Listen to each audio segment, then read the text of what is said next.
vestibular de segundo ano, conseguiram descobrir que história foi aquela de ontem? Um boneco de madeira construído por Gepeto. Quando ele contava mentira, o seu nariz crescia. Só depois de muitas aventuras que ele descobriu que falar a verdade é muito importante, a Fada Azul transformou ele em um menino de verdade, alegrando o coração do Gepeto. Essa história foi escrita há muitos anos atrás e até hoje fascina leitores por sua história encantadora. Vocês gostaram de ouvir essa história?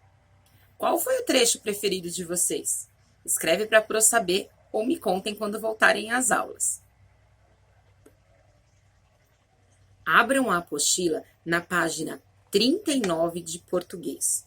Observem bem o texto que está escrito. Olhem essas letras grandes, azuis. Leiam comigo. Antes das fábricas de brinquedos. O que será que esse texto vai contar pra gente? Será que é um texto conto de fadas ou ele é um pouquinho diferente?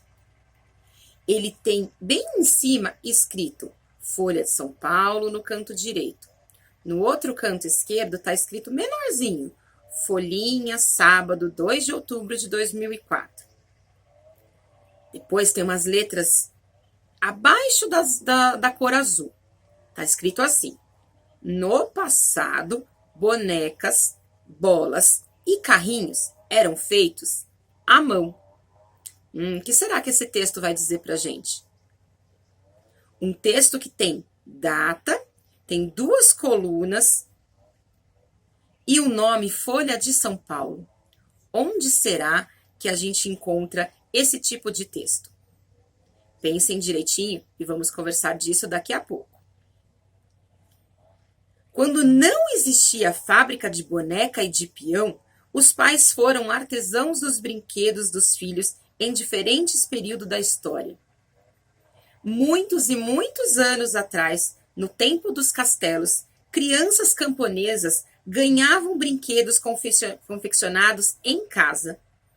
Meninas e meninos trabalhavam com a família e seus brinquedos eram relacionados ao trabalho dos pais.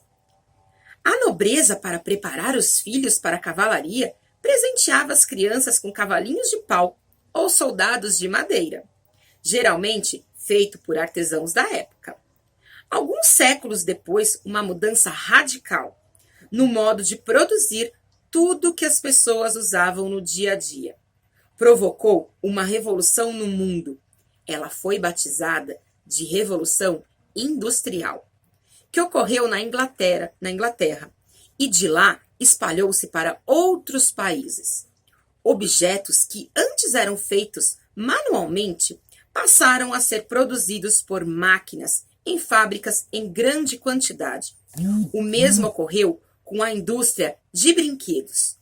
No Brasil, até 1930, a maioria das crianças brincava com bonecas de pano e carrinhos de madeira, feitos por adultos da família ou em oficinas. As famílias ricas importavam para seus filhos bonecas de porcelana e carrinhos de lata da Europa. Com o uso do plástico em brinquedos, bolas, carros e bonecas industrializadas ficaram mais populares entre as crianças. Daí, para brinquedos com chips, botões e controle remoto, foi um pulo. Imagina como eram esses brinquedos feitos de madeira, feitos de latas, e comparem com os brinquedos que vocês têm hoje em dia. De onde será que esse texto foi retirado? Um texto que tem escrito Folha de São Paulo, letras grandes em azul, destacando, escrito antes das fábricas de brinquedos, e as letras menores embaixo.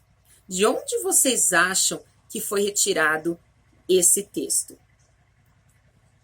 Escrevam na página 40 o que vocês entenderam.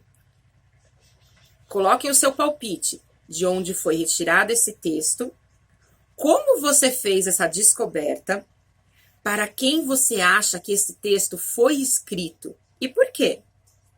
E observe a palavra em vermelho, escrito história. Que história esse texto conta? Essa história é real ou não? O texto traz informações sobre a origem dos brinquedos. Escreva aquela que você achou mais interessante. O texto diz que quando não existiam fábricas de brinquedos, os pais eram artesãos dos brinquedos dos filhos. Explique com suas palavras como você imagina que esses brinquedos eram feitos. No exercício 5, vocês vão pintar aqueles brinquedos que os filhos dos nobres costumavam ganhar de seus pais. Por que eles ganhavam esse tipo de brinquedo? Leia novamente o final do texto. O que você entende pela expressão foi um pulo? Na página 42, vocês têm uma cruzadinha. Quer conhecer outros brinquedos do tempo do vovô e da vovó? Que são divertidos até hoje? Então, complete a cruzadinha usando o banco de palavras. Olhem embaixo que no banco de palavras tem as palavras de 4 letras, ioiô e taco, as palavras com 6 letras, com 7, com 8, com 9 e 10. Leiam e vejam aonde essas palavras se encaixam. Amanhã vamos saber as respostas.